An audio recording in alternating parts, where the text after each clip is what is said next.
Hello friends, welcome back to boost your knowledge. आज हम accounting for partnership firm से related second video बना रहे हैं, जिसमें हम नेक्स्ट 10 क्वेश्चंस की बात करने जा रहे हैं। इससे पहले भी 10 क्वेश्चंस हमने फंडामेंटल पार्टनरशिप फर्म से रिलेटेड बनाई है वीडियो में। तो अगर आपने नहीं देखे हैं तो आप उसको डिस्क्रिप्शन बॉक्स में दिए गए लिंक से देख सकते हैं। आइए स्टार्ट करते हैं हम अपना टॉपिक। आज हमारा फर्स्ट क्वेश्चन है, in the absence or any partnership agreement, the profit or loss of the firm are divided।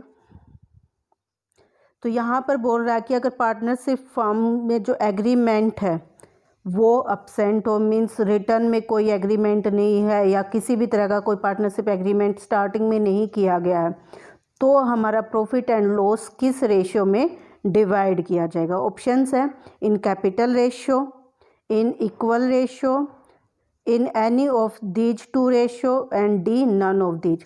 तो जब भी हमारी पार्टनरशिप डीड नहीं होती है या पार्टनरशिप एग्रीमेंट नहीं होता है, तो उस सिचुएशन में सभी पार्टनर्स के बीच में प्रॉफिट एंड लॉस रेशियो जो होता है वो इक्वल होता है। तो बी ऑप्शन जो होगा हमारा यहाँ पर राइट ऑप्शन हो जाएगा। नेक्स्ट हमारा इन the absence of partnership deed. यहाँ पर फिर से अब्सेंस ऑफ पार्टनरशिप डीड की बात कर रहे हैं। तो देन क्वेश्चन में बोला गया है, in the absence of partnership deed the partner will be allowed interest on the amount advance to the firm by him at the rate of. तो यहाँ पर अगर पार्टनरशिप डीड अब्सेंट होती है तो इंटरेस्ट पूछा गया है कौन से अमाउंट पर जो कोई पार्टनर फर्म को देता है एज एडवांस या एज लोन। तो पार्टनरशिप डीड जब अब्सेंट होती है तो ये होता है हमारा 6% पर एनम।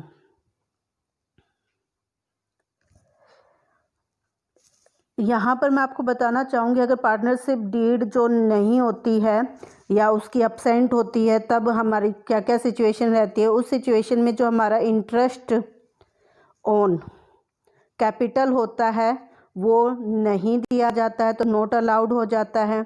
फिर इंटरेस्ट ऑन ड्राइंग की बात अगर हम करते हैं तो वो भी हमारा नोट चार्ज हो जाता है, वो भी चार्ज नहीं किया जाता है। Interest on the amount advance to the firm जो होता है वो 6% पर एनम होता है। और प्रॉफिट एंड लॉस जो रेशियो होता है वो हमेशा इक्वल होता है। ये हमारी अब्सेंट होती है जब एक पार्टनरशिप एग्रीमेंट उस टाइम की सिचुएशंस होती हैं। नेक्स्ट है हमारा question number 13, in partnership firm profit and loss are shared. Partnership firm में प्रॉफिट एंड लॉस कैसे शेयर किए जाते हैं।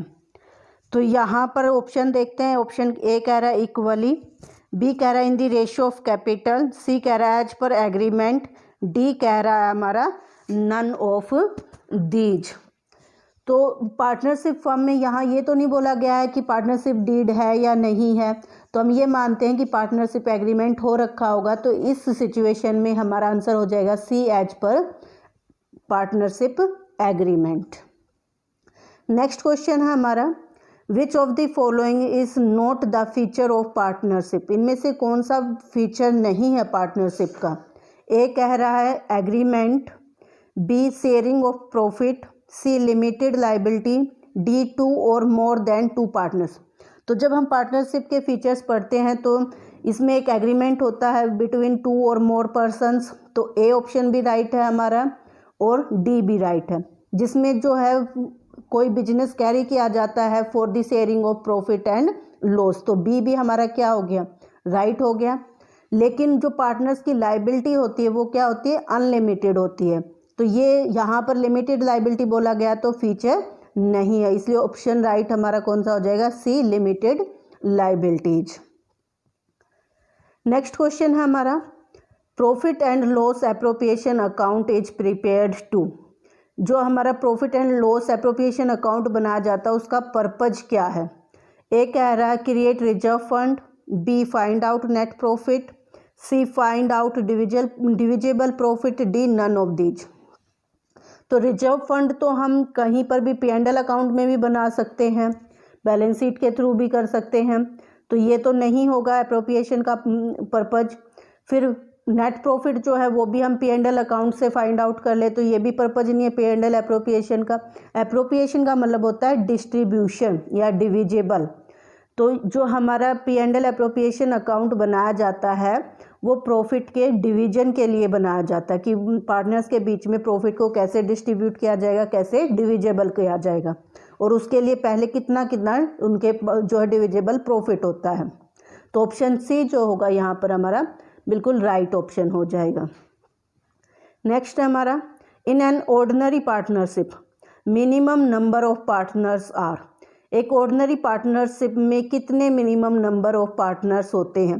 तो पार्टनरशिप कब बनती है? जब 2 या 2 से ज़्यादा, 2 और मोर देन 2 पर्सन्स जो हैं कोलैबोरेट करते हैं और एक बिजनेस को कैरी करते हैं। तो इसमें क्या पता चल रहा है कि कम से कम कितने नंबर्स होने चाहिए पार्टनर्स के? 2। तो ऑप्शन हमारा यहाँ पर क्या हो जाएगा? 2 आ जाएगा फिलिंग द ब्लैंक्स में। फिर हमारा next, which of the following is an appropriation of profit. तो जो हमारा प्रॉफिट का एप्रोप्रिएशन मीन्स डिस्ट्रीब्यूशन इनमें से कौन सा है?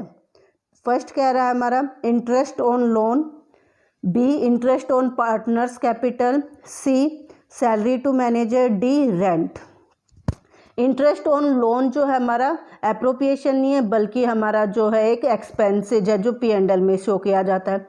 सैलरी टू मैनेजर भी हमारा एक्सपेंसेज है जो P&L में शो किया जाता है। एप्रोप्रिएशन वो होगा जो P&L एप्रोप्रिएशन में शो किया जाएगा। रेंट भी हमारा P&L का पार्ट है और एक एक्सपेंसेज है। तो बी जो है हमारा इंटरेस्ट ऑन पार्टनर्स कैपिटल, ये हमारा P&L एप्रोप्रिएशन में भी दिखाया जाता है और प्रॉफिट का एप्रोप्रिएशन मीन्स जो डिस्ट्रीब्यूशन है वो है। तो ऑप्शन बी जो होगा हमारा यहाँ पर बिल्कुल राइट ऑप्शन हो जाएगा। आई होप आपको क्वेश्चन समझ आ रहे होंगे। अगर आपको वीडियो अच्छी लग रही है तो इसे लाइक शेयर ज़रूर करें, और अगर आप मेरे चैनल पर नए हैं तो चैनल को सब्सक्राइब कर लीजिए। नेक्स्ट क्वेश्चन है हमारा, when time of withdrawals are not mentioned, interest on drawing is charge for dash months. जब हमारा जो है विड्रॉल मीन्स ड्रॉइंग का टाइम गिवन नहीं होता है, उस टाइम पर हमारा इंटरेस्ट ऑन ड्रॉइंग कितने मंथ्स के लिए चार्ज किया जाता है? तो वो हमारा होता है 6 मंथ के लिए। इसीलिए फॉर्मूले में जो है हम 6/12 या 1/2 करते हैं, क्योंकि 6/12 को कैंसिल आउट करोगे तो 1/2 हो जाएगा। तो यहाँ पर कितना आंसर आ जाएगा हमारा? 6। नेक्स्ट है हमारा, when drawing are made at the end of every month of certain amount then interest will be calculated on total drawings for. जब हम एवरी मंथ के एंड में लास्ट डेट पर अगर हम कोई सर्टेन अमाउंट ड्राइंग कर रहे हैं, मीन्स पार्टनर ड्राइंग कर रहा है एक certain amount at the end of every month, तो टोटल ड्राइंग पर जब इंटरेस्ट कैलकुलेट किया जाता है तो उसके लिए कितने मंथ का चार्ज लगता है? तो अगर जब ये हमेशा याद रखना है कि मिडल के लिए हमेशा 6 मंथ होता है, बिगनिंग के लिए होता है 6.5 या इसको कह सकते हैं हमारा 6.5, और जो एट द एंड होता है वो होता है हमारा 5.5। तो यहाँ जब हम ऑप्शंस को चेक करते हैं तो सी ऑप्शन में दे रखा 5.5 मीन्स 5.5 ही है ये। तो ऑप्शन सी जो होगा हमारे यहाँ पर राइट ऑप्शन हो जाएगा। नेक्स्ट क्वेश्चन है हमारा, for the firm interest on drawing is आ। फर्म के लिए इंटरेस्ट ऑन ड्राइंग क्या है? तो ड्राइंग जो है पार्टनर्स द्वारा पर्सनल यूज़ के लिए निकाला गया अमाउंट है या कोई भी स्टॉक के रूप में किसी भी तरह से जो है विड्रॉ किया गया है, तो वो ड्राइंग होती है। तो फर्म्स पार्टनर से फर्म में से निकाल रखा है, तो फर्म के लिए ये क्या है हमारा? अगर उस पर फर्म इंटरेस्ट चार्ज करती है तो ये फर्म के लिए गेन होता है। जबकि इंटरेस्ट ऑन कैपिटल की बात करते हैं तो कैपिटल जो है फर्म के लिए लाइबिलिटी होती है, और उस लाइबिलिटी पे जब वो चार्ज पे कर रही है तो वो उसके लिए एक्सपेंसेज होता है। तो ऑप्शन ए जो होगा हमारा यहाँ पर क्या हो जाएगा? राइट ऑप्शन हो जाएगा, ए गेन। आई होप आपको सभी क्वेश्चन समझ आए होंगे। आप ज़रूर से वीडियो को लाइक शेयर करेंगे। Thank you.